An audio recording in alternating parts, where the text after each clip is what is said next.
So I was an infantry and reconnaissance Marine. I got out in 2003 and have spent the last 8 years working in consumer technology. I've had the opportunity to work at Google, Facebook, and I work now at Pinterest. And I know what you must be thinking, how the hell did that happen? So I wanted to spend a few minutes and talk to you a little bit about my journey and what I've learned along the way. See, I left the Marine Corps in 2003. Pretty excited about starting the next phase of my life.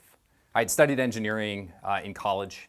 I would have characterized myself as a gadget geek at that point, and I thought, well, hey, maybe I'll try to pursue a career in technology. There were these amazing, incredible, innovative things happening in Silicon Valley.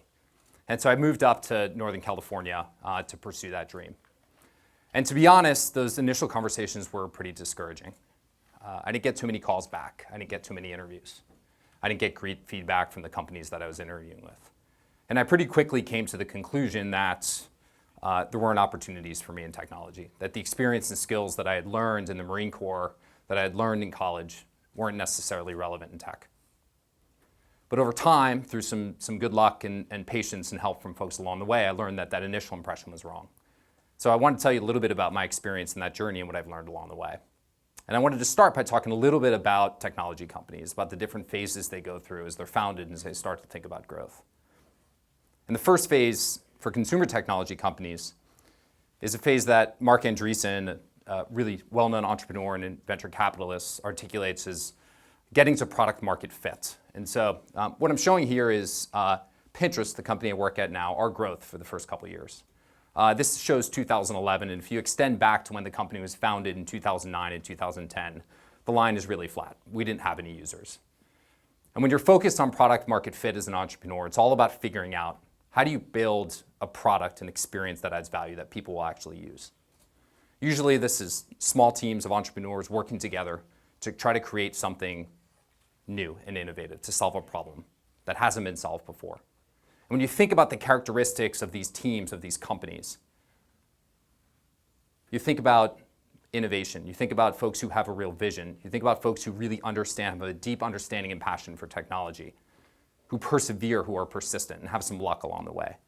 You think about Larry and Sergey working out of their garage on the foundation of what is today Google. The vast majority of these entrepreneurs, the vast majority of these companies never get to product market fit. Over 90% of them fail. But for the small majority of companies that make it, they enter a very different phase. And they're fortunate to have growth.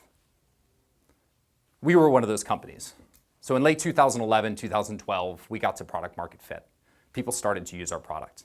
And when you enter this phase, what it takes to be a successful organization and company is fundamentally different. And the skills and assets that helped you be successful when you're looking after and seeking product market fit don't necessarily help you be successful in this next phase.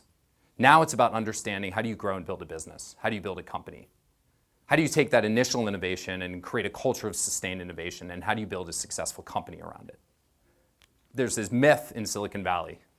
And Peter Thiel, another well-known entrepreneur, describes this as the field of dreams myth. And the myth goes something like this. If you build the perfect product, people will come.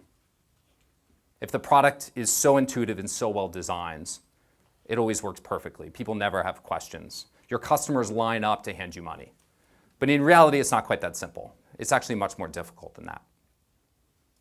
Now you have to start thinking about scale. And that early team of really talented, visionary entrepreneurs and technical leaders now have to think about building a broader organization that can really scale, that can build a business around it, that can support customers, that can generate revenue. I joined Facebook in early 2008, and we were just at the beginning of this growth curve. So in 2008, Facebook was about 400 employees when I joined. We had about 40 million active users in the US. And if you can remember back then, MySpace was actually much bigger than Facebook at this point. So we were pretty early stage in this journey. By the end of the year, we had grown from 400 to close to 1,000. We had close to 100 million users. And if you fast forward 4 or 5 years later, Facebook now has well over 1 billion active users and almost 10,000 employees. That's a ton of change for an organization. And what helped Facebook be successful in the early years of getting to product market fit was no longer sustainable.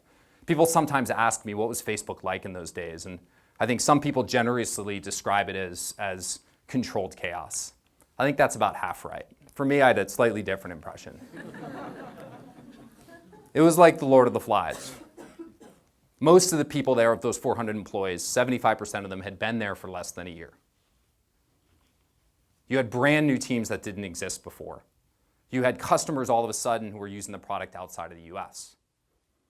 And the next phase of growth for Facebook, but success, was about creating a culture of sustained innovation and bringing together multiple disciplines and multiple backgrounds and experiences, sales and finance and support and marketing that didn't exist before, and creating a company that could execute effectively, that could continue to innovate and build great products and services in what is one of the most competitive industries in the world.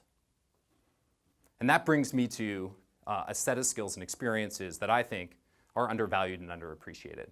And again, when you look at the companies who are successful in phase one, the skills that they have that focus on technology and innovation on the product itself, it's not enough to sustain success in phase two.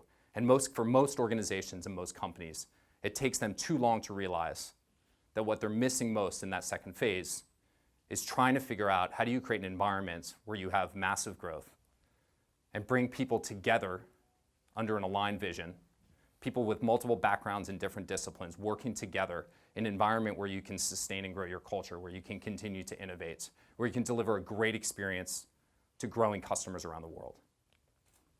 And that's all about leadership.